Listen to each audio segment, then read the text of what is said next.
সম্মানিত সুধী, আসসালামু আলাইকুম। আশা করি সকলে ভালো আছেন। 2025 সালের অক্টোবর মাসের 10 তারিখে আপনাদের কাছে একটা প্রশ্ন করতে চাই।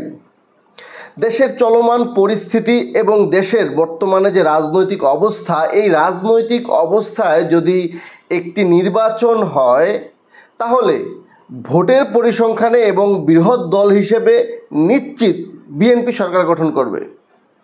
যদি কোনো কারণে রিফাইন হোক বা অন্য কোনো আন্তর্জাতিক চাপ হোক, যদি আওয়ামী লীগকে নির্বাচনে অংশগ্রহণ করতে দেওয়া হয় তাহলে সম্ভাবনা রয়েছে আওয়ামী লীগ বিরোধী দল হতে পারে, অন্যথায় জোট করে একটি ব্যাপক চ্যালেঞ্জিং নির্বাচন হতে পারে। কিন্তু প্রসঙ্গ হচ্ছে আওয়ামী লীগ, বিএনপি, জামাত, জাতীয় পার্টি, নাগরিক অধিকার, যে যত দলের কথাই বলেন বর্তমান সময়ে, আমি খুব উন্মুক্তভাবে আপনাদের কাছে প্রশ্ন করতে চাই যে এই সকল দলের উপরে বাংলাদেশের সাধারণ জনগণ কতটুকু সন্তুষ্ট? আপনারা কমেন্টস করবেন, অবশ্যই আপনাদের কমেন্টস করতে হবে, কারণ খোলাসা হওয়া দরকার যে আসলে আমরা কেমন নেতৃত্ব চাই। স্বাধীনতার 53 বছরে আমরা যা পেয়েছি, আমরা দৃশ্যমান উন্নয়ন দেখেছি বিগত 16 বছরে, কিন্তু পাশাপাশি অসীম দুর্নীতি, টাকা পাচার তাও তো দেখেছি। একক শাসন ব্যবস্থা, একচ্ছত্র আধিপত্য, পরিপূর্ণ দলীয়করণ, সর্বস্তরে দলীয়করণ, পুলিশের ঘুষ ছাড়া এক পা নড়ে না, ভূমি অফিসের অবস্থা কি? আসলে বাংলাদেশের সাধারণ জনগণ আপনারা সবাই জানেন নাকি জানেন না? অবশ্যই জানেন। কিন্তু আমি আজকে আপনাদের কাছে খুব উন্মুক্ত প্রশ্ন করতে চাই, একদম উন্মুক্তভাবে প্রশ্ন। যারা আমার ভিডিওটি দেখবেন তারা অবশ্যই কমেন্টস করে জানাবেন কেমন নেতৃত্ব আপনারা চান। ধরেন বিএনপি যদি ক্ষমতায় আসে তাহলে বিএনপির যে সমস্ত নেতা আপনারা দেখছেন তাদের মধ্যে অবশ্যই ভালো নেতারা রয়েছে, কিন্তু যে সমস্ত নেতারা রয়েছে বর্তমানে খুবই হার্ড লাইনে, খুবই ব্যাপক জনপ্রিয়তায়, তারা কতটুকু সৎ? আচ্ছা, বিএনপির কথা বাদ, আওয়ামী লীগের কথা বলেন। আওয়ামী লীগ যদি ফিরে আসে কখনো, বা বৈশ্বিক চাপে মানে আন্তর্জাতিক চাপে যদি আওয়ামী লীগকে আগামী নির্বাচনে অংশগ্রহণ করতে দেওয়া হয় তাহলে আওয়ামী লীগ কাকে কাকে প্রার্থী দিবে? ওবায়দুল কাদেরকে কি আপনারা প্রার্থী হিসেবে মানবেন? আপনারা কি আমির হোসেন আমুকে প্রার্থী হিসেবে মানবেন? বা আপনারা কি জুনায়েদ ইসলাম পলক তাকে মানবেন? আপনারা কি আরাফাত সাহেবকে মানবেন নাকি না? মানে বিষয়টা হচ্ছে যে এই সকল প্রার্থী মানে পুরনো যে সেট আপের অসীম দুর্নীতি, টাকা পাচার বা বিভিন্ন রকমের দুষ্কৃতি কর্মের সাথে সংযুক্ত ছিল, যারা সৎ ছিল, যারা দুর্নীতিমুক্ত ছিল, তাদের প্রতি অসীম শ্রদ্ধা ও ভালোবাসা। কিন্তু যারা দুর্নীতিবাজ ছিল, যারা অনিয়মকারী ছিল, যারা দেশের সম্পদ লুণ্ঠন করেছে, দেশের সাথে বেইমানি করেছে, দেশের জনগণের সাথে বেইমানি করেছে, তাদের কি জনগণ পুনরায় মেনে নিবে? কি মনে করেন আপনারা? আপনারা কি জাতীয় পার্টির নেতৃত্ব মেনে নেবেন? যদিও বর্তমানের জাতীয় পার্টি ইতিহাসের সম্পূর্ণ ভিন্ন একটি জাতীয় পার্টি। জিএম কাদের সাহেব রাজনীতির যে কৌশল প্রণয়ন করেছে তা এই সময়ের জন্য আমার বিশ্লেষণে কিঞ্চিত ভালোই মনে হয়, কারণ শামীম হায়দার পাটোয়ারির মতো একজন মানুষ বর্তমান রাজনীতির অঙ্গনে, তাকে নির্দ্বিধায় সম্মান করা যেতে পারে, তাকে নির্দ্বিধায় চোখ বুঝে বিশ্বাস করা যেতে পারে, কারণ তার শিক্ষা দীক্ষা, মান মর্যাদা, তার ব্যক্তিত্ব, তার চরিত্রের বল, তার মানসিক দৃঢ়তা, তার যে উদারতা, তার মানে নেতৃত্বের যে গুণাবলী, সেই গুণাবলীর বিশ্লেষণ যদি করেন বর্তমান সময়ে নেতাদের মধ্যে, সেই নেতা আমি বর্তমান সময়ের সমসাময়িক নেতাদের কথা বলছি, যেমন আপনি সেখানে ববি হাজ্জাজকে ধরতে পারেন, সেখানে ব্যারিস্টার আন্দোলিপ রহমান পার্থকে ধরতে পারেন, জুনায়েদ সাকি ভাইকে ধরতে পারেন ভিপি নূরকে,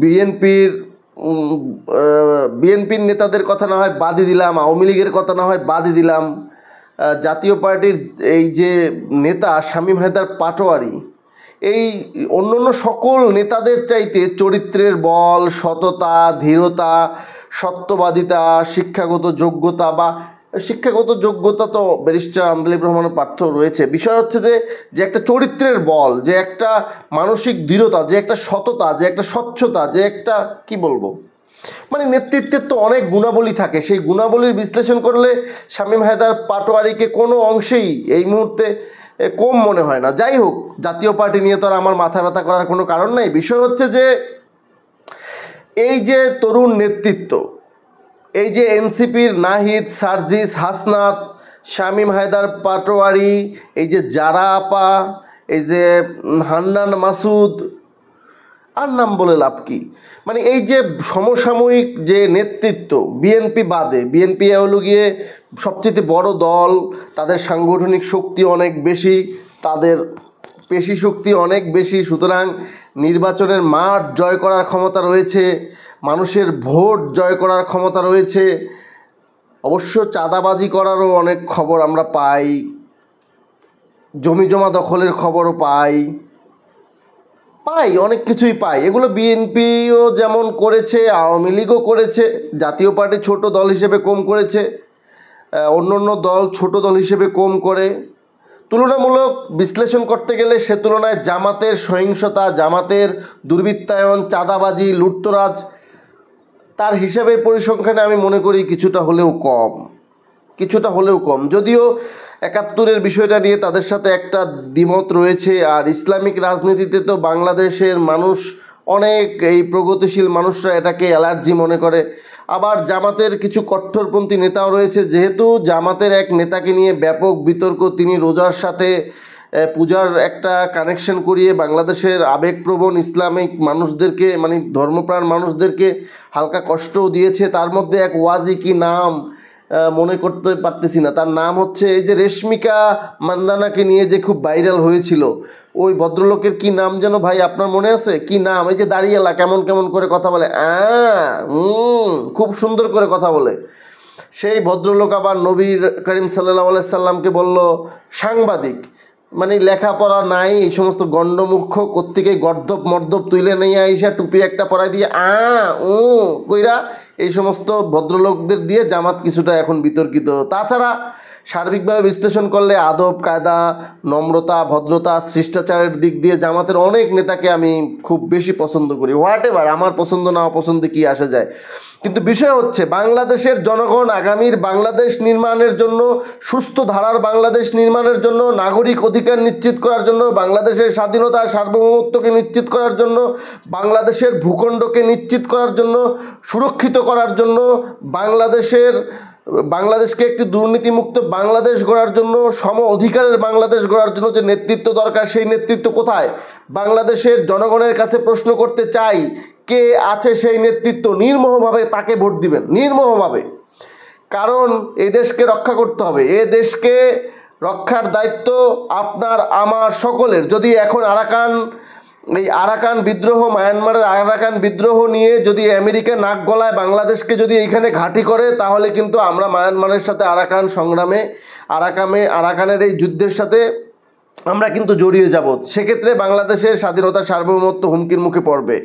শুধু তাই নয়, পাহাড়ে যে গ্যাঞ্জাম শুরু হয়েছে, সেই গ্যাঞ্জাম কিন্তু বৃহৎ রূপ ধারণ করতে পারে যদি এখনই তার লাগাম টানা না যায় এবং দ্রুত একটি নির্বাচন দিয়ে যদি রাজনৈতিক সরকার না আসে, তাহলে কিন্তু বাংলাদেশের আনাচে কানাচের সীমান্তে কিন্তু নানা রকমের সমস্যা ব্যাপক রূপ ধারণ করবে।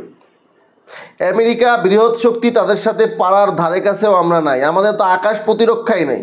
আরে ভাই, আকাশ প্রতিরক্ষা বাদ দেন, আকাশ প্রতিরক্ষা বাদ আমরা যে আগামীকালকে কি খাবো তারই কোনো নিরাপত্তা নেই। সুতরাং ওই আকাশ প্রতিরক্ষা নিয়ে কথা বলে কোনো লাভ নাই। কিন্তু বিষয় হচ্ছে, যদি আমেরিকাকে আপনি এখানে খুব বেশি আশ্রয় প্রশ্রয় দেন, তাহলে ভারত চীন বিরোধিতা করবে এবং ভারত চীন বিরোধিতা করার ফলাফল খুব বেশি খারাপ হবে।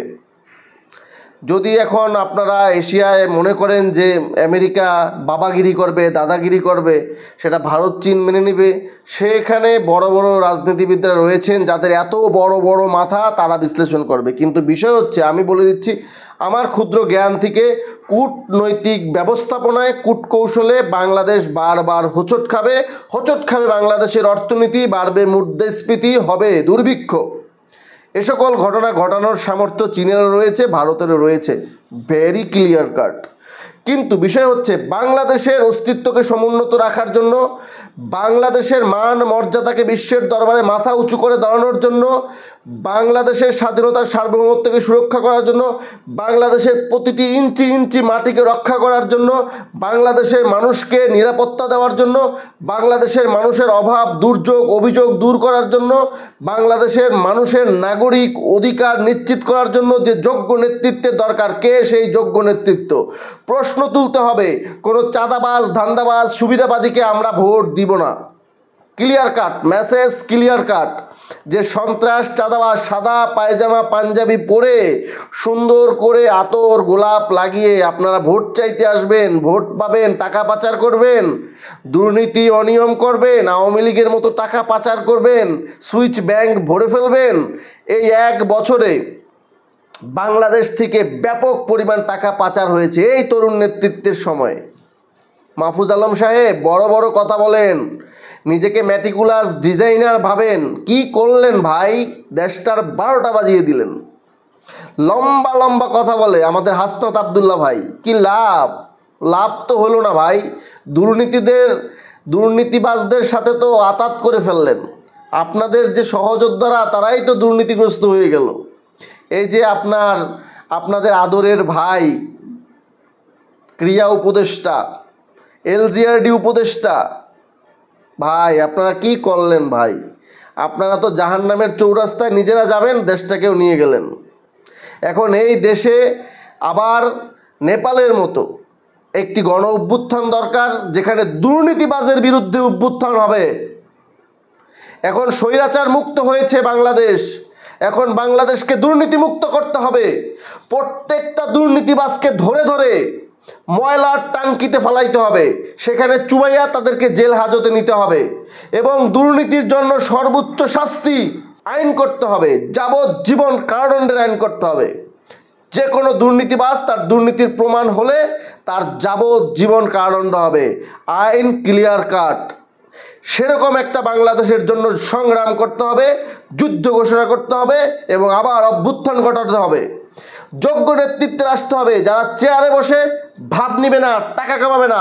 যারা পান্তাবাদ খেয়ে এসে নেতা হবে, তারা আজীবন পান্তাবাদ খাবে। তারা ওয়েস্টিনে যাবে না, তারা নীলা মার্কেট গিয়ে হাঁসের মাংস ফুটাবে না। যারা কাঁচামরিচ পেঁয়াজ খেয়ে নেতৃত্ব দিবে এবং নেতৃত্বে বসার পরেও কাঁচামরিচ পেঁয়াজ খাবে, সেরকম দেশপ্রেমিক মায়ের সন্তানদেরকে আপনাদের মূল্যায়ন করতে হবে। হাসনাত আবদুল্লাহ ভাই লম্পটের পাল্লায় পড়েছে, লম্পট, ক্লিয়ার কাট লম্পট। প্যারাডো গাড়িতে এসির বাতাস খাইলেই নেতা হওয়া যায় না।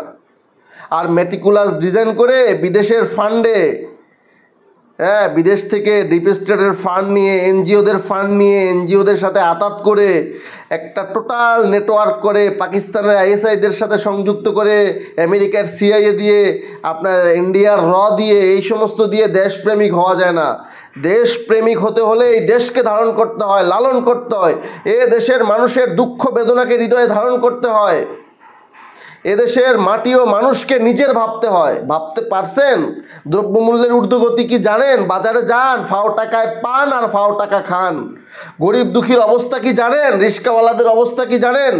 শুধু আনন্দ আর আনন্দ, চতুর্দিকে শুধু টাকা আর টাকা। 1 নয়, 2 নয়, 10 কোটি নয়, 1000 কোটি টাকার হিসাব আপনাদের এখন সব জানি। বিষয়টা হচ্ছে, আগামীর বাংলাদেশ কেমন বাংলাদেশ হবে, আগামীর বাংলাদেশকে আপনারা, বাংলাদেশের জনগণ কেমন দেখতে চান, সেই সিদ্ধান্ত আপনারা গ্রহণ করেন। সেই সিদ্ধান্ত গ্রহণ করার সময় এসেছে, এবং আপনারা দরকার হলে ভোট কেন্দ্রে যাবেন না, কিন্তু কোনো দুর্নীতিবাজকে ভোট দেওয়া চলবে না। যদি যোগ্য প্রার্থী দিতে পারে আগামী নির্বাচনে, সেটা বিএনপি হোক, সেটা জাতীয় পার্টি হোক, সেটা জামাত হোক, যদি ওই রেশমিকা মার্কা রেশমিকা, একটু আল্লাহর নাম নিয়ে দেখেন। এই সমস্ত লোককে যদি প্রার্থী দেওয়া হয়, জোতা খুলে খুলে পিটাবেন, জোতা খুলে খুলে তাদেরকে পিটাবেন, জোতা নিক্ষেপ করবেন। বাংলাদেশে সৎ যোগ্য মানুষদেরকে নেতৃত্ব দিতে হবে, যাদের মধ্যে সততা রয়েছে, স্বচ্ছতা রয়েছে, যারা সম্পদের হিসাব দিবে। দরকার হলে আমরা বাংলাদেশে দক্ষিণ কোরিয়ার মতো পার্সোনাল ভেরিফিকেশন সিস্টেম চাই। দরকার হলে বাংলাদেশে এই সংস্কার করতে হবে, আবার নতুন করে আন্দোলন করতে হবে, কিন্তু বাংলাদেশে পার্সোনাল ভেরিফিকেশন সিস্টেম দরকার। দক্ষিণ কোরিয়ার মতো পার্সোনাল ভেরিফিকেশন সিস্টেম করতে হবে। কারণ বাংলাদেশের প্রত্যেকটি রাজনৈতিক নেতার এই পার্সোনাল ভেরিফিকেশন সিস্টেমের মধ্যে আনতে হবে। প্রত্যেকটা আমলাকে বাংলাদেশের এই পার্সোনাল ভেরিফিকেশন সিস্টেমে আনতে হবে। এই পিবিএস সিস্টেম বাংলাদেশে চালু করতে হবে। এটা বাংলাদেশের জন্য সময়ের দাবি। বাংলাদেশ থেকে দুর্নীতিকে নির্মূল করার জন্য দক্ষিণ কোরিয়ার মতো পার্সোনাল ভেরিফিকেশন সিস্টেম করতে হবে। আর যদি এই ভেরিফিকেশন সিস্টেম না হয়, তাহলে এই দুর্নীতিবাজরা ক্ষমতায় এসে দুর্নীতি করতে থাকবে। কারণ বাংলাদেশের প্রত্যেকটা নেতার এই পিবিএস সিস্টেমের আওতায় আনতে হবে, যেখানে তার অতীতের হিসাব, বর্তমানের হিসাব, ভবিষ্যতের হিসাব লিপিবদ্ধ থাকবে। ওয়েবসাইটে ক্লিয়ার কাট, কয় টাকা আয়, কয় টাকা ব্যয়, কয় টাকার সন্তান, কয় টাকার ব্যবসা, সব ক্লিয়ার কাট। কয় টাকা ইনকাম করে, কয় টাকা ট্যাক্স দেয়, হিসাব ক্লিয়ার কাট। আর যদি এটা না হয়, তাহলে এই দুর্নীতিবাজদের সাথে পাল্লা দিয়ে আপনারা বাংলাদেশের জনগণ কখনো পারবেন না। আজকে অনেক বেশি কথা বলে ফেলছি। আল্লাহ হাফেজ, আবার আরেকদিন আসবো, আপনারা চোখ রাখবেন।